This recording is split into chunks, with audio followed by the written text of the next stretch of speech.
السلام علیکم ورحمت الله وبرکاته.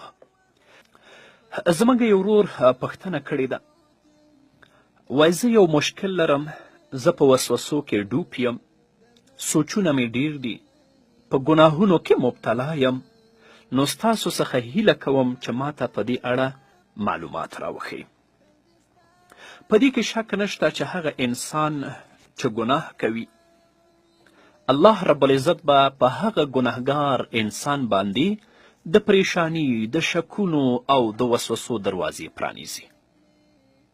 دا ځکه چې معصیت او ګناه زړه مړ کوي او یا یې په ویرونکي رنځ اخته کوي، تر دې پورې چې د داسې حالاتو سره یې مخ کړي له کومو څخه چې محمد رسول الله صلی الله علیه وسلم په الله رب العزت باندې پناه غوښتې ده، چې په دې توګه د هم یعنی خفګان، د پریشانی، د غم و اندېښنې، د بېوسي او کمزورتیا، همدارنګه د تنبلي، د بزدلي او بېزړهتوب، همدارنګه د سپیرتوب او د حرص، د پور او قرض زیاتوالی، د سړو غصه او زیاتی.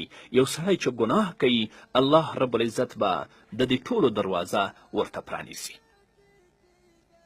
نو زه تاته توصیه کوم، د یو مسلمان ورور په صفت باندې درته نصیحت کوم چې د الله رب العزت حکمونو ته، د الله رب العزت اوامرو ته غاړه کیده او ګناهونو سره مخه وکړه. یو سړی د ابراهیم بن ادهم حضور ته راځي، ځوان دی، او ورته وایي ای امامه، غواړم چې توبه وکړم او د ګناهونو له پای ته رسولو څخه لاس ومینځم. اما نن چې ګناه وکړم، چې توبه وکړم، سبا رانه بیا ګناه کیږي، بله ورځ رانه بیا ګناه کیږي، بیا توبه کوم، بیا رانه ګناه کیږي. ته ما ته داسې له یوه لار راوښیه چې ما د الله رب العزت د ګناه له ارتکاب څخه وژغوري، یعنی بیا ګناه ونه کړم. ابراهیم بن ادهم ورته وایي آیا ستا غوښتنه همدغه ده؟ یعنی ته غواړې چې د ګناهونو نه لاس ومینځي او نور ګناه ته نږدې نشي؟ هغه ځوان ورته وایي هو. ابراهیم بن ادهم ورته وایي که چیرته دې غوښتل چې ګناه وکړې، نو دا کار د الله رب العزت په ځمکه کې مه کوه. هغه ځوان ورته وایي نو چیرته دا کار وکړم؟ ځمکه خو ټول د الله رب العزت ملکیت دی. ابراهیم بن ادهم ورته وایي د الله د ځمکې نه بهر. هغه ځوان ورته وایي ای امامه څنګه شونتیا لري، ځمکه سر تر سره د الله رب العزت ده. بیا ابراهیم بن ادهم ورته وایي آیا حیا نه کوې چې دا ټوله پراخه ځمکه د الله رب العزت ده او ته د ده ځمکې پر مخ باندې ګناه کوې، د الله رب العزت د حکمونو نه او د الله رب العزت د اوامرو نه سرغړونه کوې؟ وروسته بیا ابراهیم ورزیاته کړه که چیرې ته غواړې چې ګناه وکړې، نو د الله رب العزت له روزي څخه یې مه خوره. هغه ځوان ورته وایي زه به څنګه ژوندی پاتې شم، ځکه ټولو مخلوقاتو ته الله روزي ورکوي. ابراهیم بن ادهم ورته وایي آیا حیا نه کوې چې د هغه له رزق او روزي نه یې خورې او وروسته بیا ګناه هم کوې؟ ابراهیم بن ادهم بیا ورته فرمایي که چیرته دې بیا هم د ګناه په پای ته رسولو باندې ټینګار وکړ، نو د هغه له سترګو یې لرې وکړه. یعنې که دې زړه د ګناه نه صبرېږي، د الله رب العزت له لید نه ګناه لرې وکړه، چې یعنې داسې ځای کې وکړه چې الله دې ونه ویني. هغه ځوان ورته وایي چې دا څنګه شونتیا لري په داسې حال کې چې الله رب العزت په موږ باندې لیدونکی دی.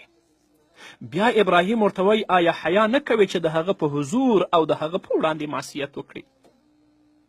یو ځوان د خپل پلار، د خپلې مور، د خپلو ورونو، د خپلو اقاربو او اکاګانو تر مخ ګناه نه کوي، ځکه د هغو نه حیا کوي. اما الله رب العزت چې ویني، هغه ذات که ته په پټه کې ګناه کوي یا په څرګند ځای کې کوي، تا ویني، د هغه نه حیا نه کوي.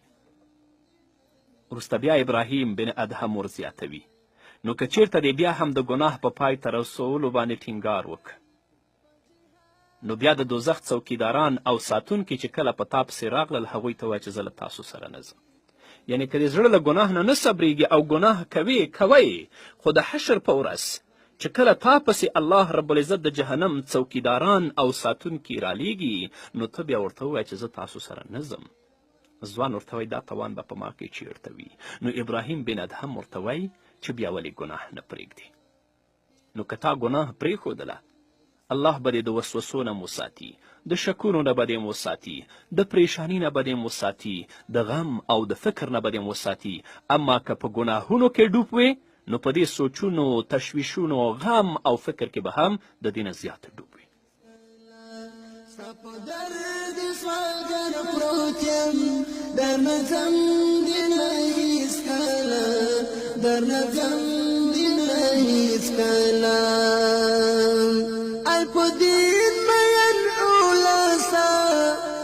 حسين سمسر وطنا اي پدين مين ولسا اي حسين سمسر وطنا دا